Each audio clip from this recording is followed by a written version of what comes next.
जय हिंद फ्रेंड्स, कैसे हैं आप लोग।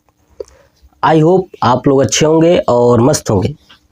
मैं क्लास 10 का बायोलॉजी पढ़ा रहा था, जैव प्रक्रम के अंतर्गत पोषण चैप्टर। तो पोषण में मानव के अंदर पोषण कैसे होता है, कहाँ से शुरू होता है और कहाँ पे ख़त्म होता है, ये पूरा डिटेल्स बता चुका हूँ। यानी मुख से लेकर के एनस तक, जहाँ से भोजन आउट हो जाता है, ठीक है, यहाँ तक मैं ऑलरेडी आपको समझा चुका हूँ। मतलब कि मुख के अंदर टंग और टीथ। नेक्स्ट पढ़े थे ओसियोफेगस यानी ग्रासनली यानी ग्रसिका। उसके बाद स्टमक यानी अमाशय, पेट, उदर। छोटी आंत स्मॉल इंटेस्टाइन, उसके बाद लार्ज इंटेस्टाइन, उसके बाद एनस। ठीक है, पूरा डिटेल्स के साथ मैंने समझाया है, आप जरूर वीडियो देख लीजिएगा। आज हम लोग पढ़ने वाले हैं डाइजेस्टिव ग्लैंड्स यानी पाचक ग्रंथियां। हमने देखा था कि आखिर में भोजन जो है कि हमारे शरीर के अंदर किस किस अंग से हो करके जाता है और उसका पाचन कैसे होता है।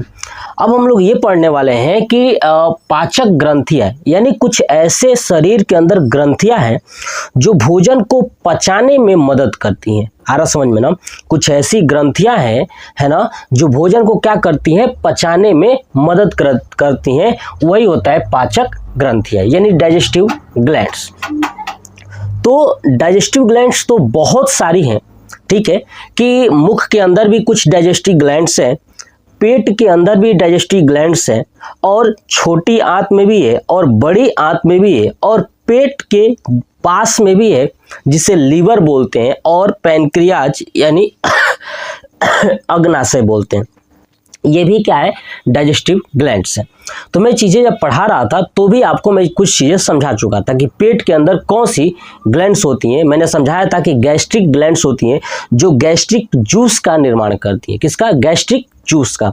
और गैस्ट्रिक जूस के अंतर्गत जो है कि HCl होता है और पेप्सिन होता है, रेनिन होता है। ये चीज़ मैं आपको समझाया था, लाइपेज होता है। ठीक है, उसके बाद स्मॉल इंटेस्टाइन पढ़े थे, उसमें मैं बताया था कि इसमें ब्रूनर ग्रंथियां होती हैं जो भोजन का पाचन करती हैं। तो ये छोटी छोटी ग्रंथियां जो है मैं वीडियो में ही कंप्लीट करा चुका हूं। आज हम लोग जो बड़ा ग्रंथि है ना, जो पाचक ग्रंथि के रूप में अलग से ये पर्टिकुलर, ये अपना खुद का एक वैल्यू है, खुद काम करती हैं, उसके बारे में देखने वाले हैं। तो देखिए, 3 ग्रंथियां हैं। एक तो सैलिवरी ग्लैंड्स और यानी लार ग्रंथियां, दूसरा देखेंगे यकृत यानी लीवर के बारे में, और तीसरा देखेंगे पैनक्रियाज यानी अग्नाशय के बारे में।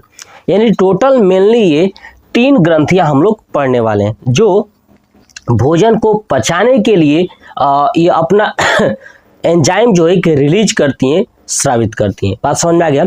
यानी पाचक ग्रंथियां में क्या होता है कि हमारे शरीर के अंदर जितने भी पाचक ग्रंथियां हैं वो सभी एंजाइम को रिलीज करती हैं, और वो एंजाइम क्या करता है, भोजन को पचाने का काम करता है। तो पहली ग्रंथि कौन सी है? सैलिवरी ग्लैंड्स यानी लार ग्रंथियां। दूसरी है लीवर यानी यकृत। तीसरा है अग्नाशय यानी पैनक्रियाज। तो हम लोग ये तीनों के बारे में पढ़ने वाले हैं। ठीक है, चलिए सबसे पहले पढ़ते हैं लार ग्रंथि यानी सैलिवरी ग्लैंड्स। देखिए, लार ग्रंथियां कहाँ पाई जाती हैं? तो याद रखिएगा, जो सैलिवरी ग्लैंड्स है, लार सलाइवा माउथ के अंदर यानी मुख के अंदर ये पाई जाती है। ठीक है, यह प्रतिदिन की बात करूं यानी एक दिन में लगभग 1 से 1.5 लीटर ये लार हमारे मुंह के अंदर ये लार ग्रंथियां बना देती हैं, है ना। जैसे अभी मैं आपसे को बोल रहा हूं तो मेरे मुंह के अंदर लार बन रहा है, सलाइवा बन रहा है। अगर आप भी जब खाना खाते हो या बैठे हो या कुछ भी नहीं करते हो, फिर भी माउथ के अंदर ये जो लार है वो बनता रहता है, फॉर्मेशन होता रहता है। तो कौन बनाता है? लार ग्रंथियां। तो आपको क्या याद रखना है कि लार ग्रंथियां मुख के अंदर पाई जाती हैं, और ये प्रतिदिन लगभग 1 से 1.5 लीटर इनका निर्माण होता है। ठीक है, लार ग्रंथियां जो है हमारे मुख के अंदर 3 जोड़ी होती हैं। कितनी जोड़ी? 3 जोड़ी पाई जाती हैं लार ग्रंथियां। ठीक है, पहला है पैरोटिड ग्लैंड्स। याद रखिएगा, पहला है पैरोटिड ग्लैंड्स, दूसरा है सब मैक्सिलरी, है ना, सब मैक्सिलरी ग्लैंड्स, और तीसरा है सब लिंगुअल ग्लैंड्स। यानी 3 जोड़ी जो है माउथ के अंदर जो है कि ग्लैंड्स पाई जाती हैं, कौन सी? सलेवरी ग्लैंड्स यानी लार ग्रंथियां। कौन कौन सी? देखिए मैं लिखा हूं कि पैरोटिड ग्लैंड्स, सब मैक्सिलरी ग्लैंड्स और सब लिंगुअल ग्लैंड्स, ये 3 तरह की। अब ये समझिए, जो सबसे पहला है पैरोटिड ग्लैंड्स, ये लार ग्रंथियों में सबसे बड़ा ग्रंथि है। याद रखिएगा, लार ग्रंथि के अंतर्गत सबसे बड़ा ग्रंथि कौन सा है? Parotid glands. दूसरा है सब मैक्सिलरी ग्लैंड्स और तीसरा है सब लिंगुअल ग्लैंड्स। आ रहा समझ में ना? पैरोटिड, सब मैक्सिलरी और सब लिंगुअल ग्लैंड्स, ये 3 तरह की ग्लैंड्स होती हैं। तो सबसे बड़ा पैरोटिड है, ठीक है, दूसरा सब मैक्सिलरी और तीसरा सब लिंगुअल ग्लैंड्स।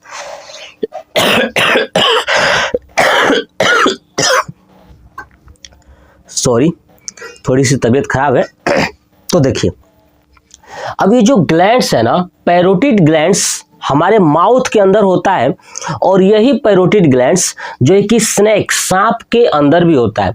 और इसी पैरोटिड ग्लैंड्स के अंतर्गत जो है कि सांप का लार होता है, सलाइवा होता है, जो हमारे लिए जहर होता है। क्या होता है? हमारे लिए जहर होता है। यानी जब सांप आपको बाइट करता है, काटता है, किसी को काटता है, उस टाइम क्या करता है? यही पैरोटिड ग्लैंड से एक सलाइवा उसके बॉडी में रिलीज कर देता है और वो उस जो पैरोटिड ग्लैंड्स है ना, उसके लिए जहर की थैली है। क्या है उसके लिए? मतलब वो उसके अकॉर्डिंग वो तो सलाइवा है, लेकिन वही चीज हमारे लिए जहर हो जाता है। जो हमारे शरीर के अंदर जब ये एंट्री करती है, पैरोटिड ग्लैंड से जो सलाइवरी लार जो है मनुष्य में एंट्री करता है, तो उस टाइम उस इंसान के शरीर में जहर के रूप में फैल जाता है। तो ये पॉइंट्स याद रखिएगा। बात समझ में आ गई? तो आपको क्या याद रखना है कि लार ग्रंथियां 1 से 1.5 लीटर प्रतिदिन बनती हैं, यह मुख में पाई जाती हैं, ठीक है। चलिए, ये मानव में 3 जोड़ी पाई जाती हैं, पैरोटिड, मैक्सिलरी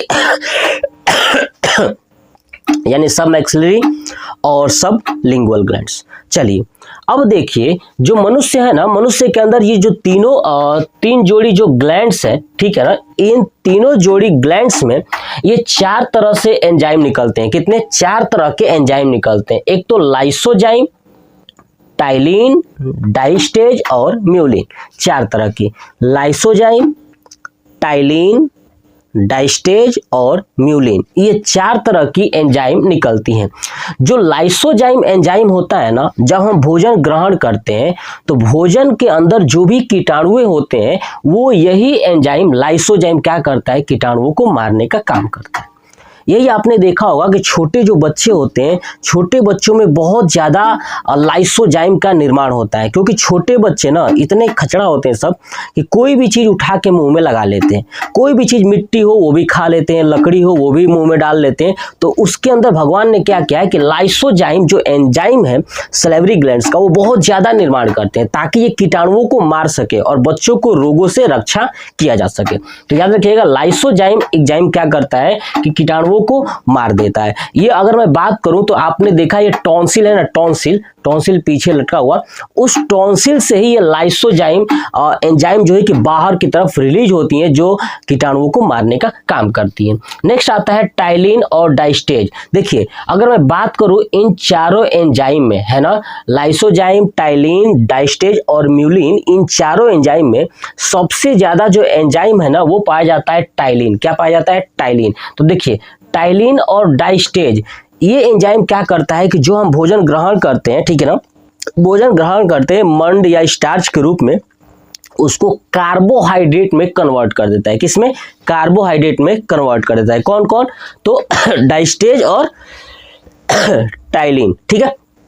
तो ये दोनों मिलके स्टार्च यानी मंड को कार्बोहाइड्रेट में कन्वर्ट कर देते हैं। तो देखिए, लिखा है मैंने कि टाइलिन और डाइस्टेज स्टार्च यानी मंड को कार्बोहाइड्रेट में बदल देते हैं, यानी बदलने का काम होता है। नेक्स्ट आता है म्यूलिन। ये म्यूलिन क्या काम करता है कि भोजन को चिपचिपा यानी लसलसा बनाता है। जब माउथ में हम भोजन ग्रहण करते हैं तो उसको चिपचिपा लसलसा बनाया जाता है ताकि वो भोजन आसानी से ओसियोफेगस यानी ग्रास नली में एंट्री करके स्टमक यानी पेट में चला जाए। तो वो क्या करता है? चिपचिपा बनाता है। क्या बनाता है? चिपचिपा बनाता है। कौन? कौन, ये म्यूलिन। तो यानी मुख्य में जो निकलने वाली जो एंजाइम है वही ये 4 एंजाइम है। सबसे ज्यादा कौन सी एंजाइम होती है, तो टाइलिन होती है, ठीक है। और लाइसोजाइम का काम क्या है, कीटाणुओं को मारने का काम करता है। तो ये थी हमारी लार ग्रंथियां। लार ग्रंथियां बस इतना ही आपको जानना है, इससे ज्यादा कुछ नहीं जानना है। ये पूरा कंप्लीट हो गया, आप इसको दिमाग में फीड कर लीजिएगा।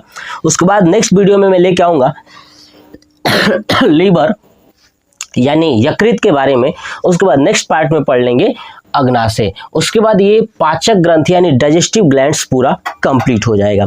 उसके बाद मैं एक सेपरेट वीडियो लेके आऊंगा जहां मुख से लेकर के पूरा डाइजेस्टिव ग्लैंड्स को साथ में इंक्लूड करते हुए पूरा डिटेल्स के साथ पढ़ाऊंगा। वो हो सकता है लंबी वीडियो हो, तो आप जरूर पूरा देखिएगा। कब आएगा वो, अग्नाशय जब कंप्लीट हो जाएगा तब उसके बाद मैं वो एक लंबी वीडियो लेके आऊंगा। वन शूट रहेगा, वो बहुत ही बेहतरीन तरीके से चीजें समझाऊंगा।